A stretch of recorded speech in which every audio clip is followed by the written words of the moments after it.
આજે આપણે લીલી મેથીનું એકદમ સરસ નવું અને યુનિક શાક બનાવીશું.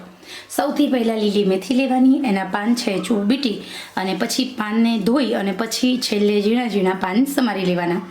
લીલી મેથીનું શાક તમે રોજ એકને એક સરખું ખાઈને કંટાળી ગયા હોય, તમારા ઘરમાં કોઈને રીંગણ મેથીનું શાક ભાવતું નથી, તો આવી રીતે તમે લીલી મેથીનું શાક બનાવો. નાના મોટા સૌ કોઈ ખાશે. તો આ શાક બનાવવા માટે જે વસ્તુ જોઈએ છે એમાં સૌથી પહેલું 4 થી 5 કળી તાજું લસણ લેવાનું, એક ઓનિયન લેવાની અને એક ટામેટો લેવાનો. આ શાક બનાવવા માટે એક વાટકી ઝીણી નાયલોન સેવ લેવાની છે. તો આ શાક ખરેખર બહુ સરસ લાગે છે. તેલ આપણું ગરમ થાય એટલે આપણે આ શાક બનાવવાની જે પ્રોસેસ છે સ્ટેપ બાય સ્ટેપ આગળ ફોલો કરીશું. જો તમે આવી રીતે શાક બનાવશો તો તમારી મેથી છે એકદમ ગ્રીન પણ રહેશે અને સાથે સાથે ખાવાની મજા પણ આવશે. જ્યારે પણ તમને એવું થાય કે તમને કંઈક અલગ જ નવીન શાક ખાવું છે ત્યારે તમે આવી રીતે લીલી મેથીનું આ શાક બનાવજો. નાના મોટા સૌ કોઈ ખાશે. મેથીનું આ શાક આપણે તેલ ગરમ થાય એટલે આપણે એમાં રાઈ ઉમેરી દેવાની છે. રાઈ ફૂટે, રાઈનું તડતડ બંધ થાય પછી આપણે જીરાથી શાકનો વઘાર કરીશું. સ્ટેપ બાય સ્ટેપ ફોલો કરી અને જો તમે આવી રીતે આ શાક બનાવ્યું એકવાર તો ખરેખર દિલથી કહું છું શાકનો ટેસ્ટ ખૂબ સારો છે, મજેદાર છે. તમને સૌ કોઈને ખાવામાં મજા આવે એવો ટેસ્ટ છે. આપણે જીરું ઉમેરી દઈશું. જીરું ઉમેર્યા પછી ગેસની આંચ સ્લો ટુ મીડિયમ કરવાની અને લસણની 4 થી 5 કળીઓ ઉમેરી દેવાની. સાથે આપણે ઓનિયન ઉમેરી દેવાનું છે. આ શાકની અંદર ઓનિયનને ઊભી પટ્ટીમાં સમારવાનું. 2 મિનિટ સુધી આમ જ આપણે જ્યાં સુધી બધી એની જે ઓનિયનની પેથી છે તે છૂટતી ન પડે ત્યાં સુધી તમારે આમ જ ઓનિયનને સાંતળવાનું રહેશે. ત્યાર પછી આપણે એમાં મેથી ઉમેરી દેવાની. આપણે મેથી ઉમેરી દેવાની છે. ગેસની આંચ એકદમ સ્લો મીડિયમ કરવાની અને મેથી ઉમેર્યા પછી આવી રીતે મેથીને સાંતળવાની છે. તો હવે આપણે થોડી હળદર ઉમેરી દઈશું. આ મેથીને આપણે હળદરમાં સાંતળીશું.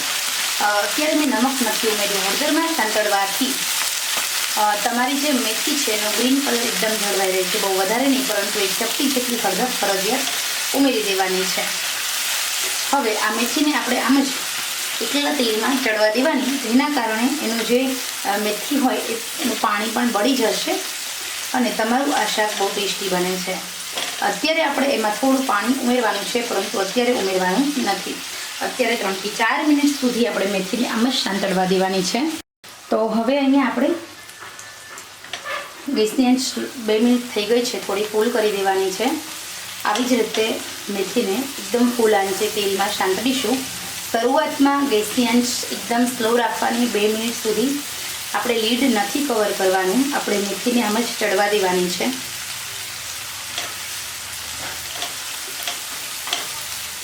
બે મિનિટ થઈ ગઈ છે. ટોટલ આપણે 4 થી 5 મિનિટ સુધી મેથીને ચડવા દેવાની. ટામેટું અત્યારે ઉમેરવાનું નથી.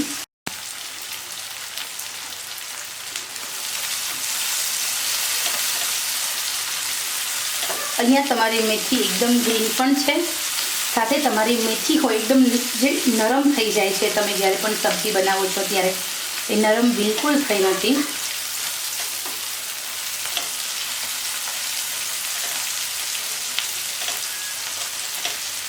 અહીંયા એકદમ ગ્રીન છે તમારી મેથી. ઓકે, ટોટલ આપણે 4 મિનિટનો સમય થયો છે. હવે આપણે મસાલા કરીશું. નમક એકદમ ઓછું ઉમેરવાનું. આપણે સેવ ઉમેરવાની છે, એમાં નમક હશે. હળદર ઉમેરીએ, કશ્મીરી લાલ મરચું, રેશમ પટ્ટો લાલ મરચું અને ફરી કશ્મીરી એટલે તીખાશ આવે. થોડું આપણે ધાણા જીરું ઉમેરી દઈએ. સાથે સાથે આપણે અડધી ચમચી જેટલો ગરમ મસાલો ઉમેરીશું. આ બધા મસાલા ઉમેરી અને આપણે હલાવી લેવાનું છે.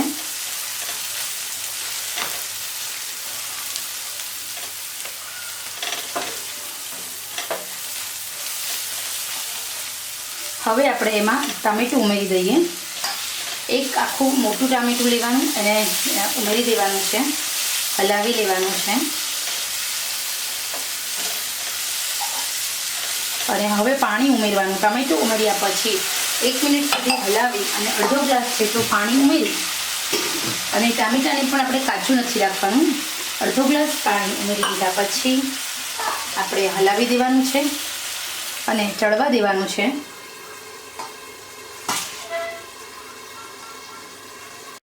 હવે અહીંયા આપણે જોઈએ તો ટોટલ આપણે 3 મિનિટનો સમય લીધો. અડધો ગ્લાસ પાણી ઉમેર્યા પછી આ પાણીને 3 મિનિટ સુધી આમાં જ એટલે આપણી જે મેથી કાચી હોય એ પણ ચડી જાય. આપણા જે રીંગણ શું આપણા જે ટામેટાં હોય એ પણ ચડી જશે અને આપણું જે પાણી છે કાચું નહીં રહે. તો હવે થોડું પાણી ઉમેરું છું હું. પાણીને ફરી આપણે ઉકળવા દઈએ. પહેલાં આપણે પાણી થોડું ઝાઝું ઉમેર્યું તો ઉમેરી દેવાનું, કારણ કે આપણે સેવ ઉમેરવાની છે. એટલે સેવ પછી શું થશે ખબર છે, અહીંયા એક વાટકી સેવ છે એ પાણી શોષી લેશે, આપણું શાક એકદમ ડ્રાય બની જશે. ઓકે, તો આ સેવ છે એને આપણે ઉમેરી દેવાની. નાયલોન સેવ, ઝીણી ઝીણી સેવ છે એને ઉમેર્યા પછી આપણે હલાવી લેવાનું. અહીંયા આપણી આખી જે મેથીની પૂરી આવે એની આખી મેથીની પૂરી, એક ઓનિયન, એક ડુંગળી અને 5 કળી લસણ લીધું છે અને આવી રીતે ફરજિયાત હલાવી લેવાનું. એટલે આપણે જે પાણી ઉમેર્યું છે એ બળે નહીં. જે પાણી સેવ શોષી ન શકે એ પાણી બળી જાય તો તમારું શાક છે પાણી ઓછું ના થાય. ઓકે, અને જ્યારે જમવા બેસવાનું હોય એના થોડા ટાઈમ પહેલાં ગરમ ગરમ શાકને બનાવવાનું છે. તો અહીંયા આપણું સરસ મજાનું લીલી મેથીનું રોજ બનાવીને ખાઈ શકાય એવું નવીન અને યુનિક શાક બનીને રેડી છે. બહુ ટેસ્ટી, એકદમ સુપર છે ખરેખર.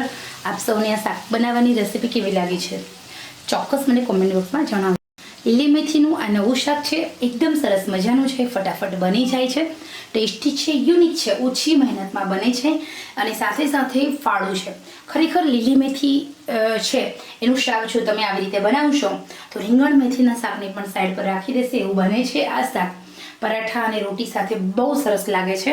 તમારે જ્યારે પણ અત્યારે લીલી મેથી મળી રહી છે ત્યારે જો તમે એકવાર આ શાક બનાવીને ખાશો તો આશા રાખું છું આપ સૌને બહુ જ ભાવશે. ચલો જોઈએ રેસીપી.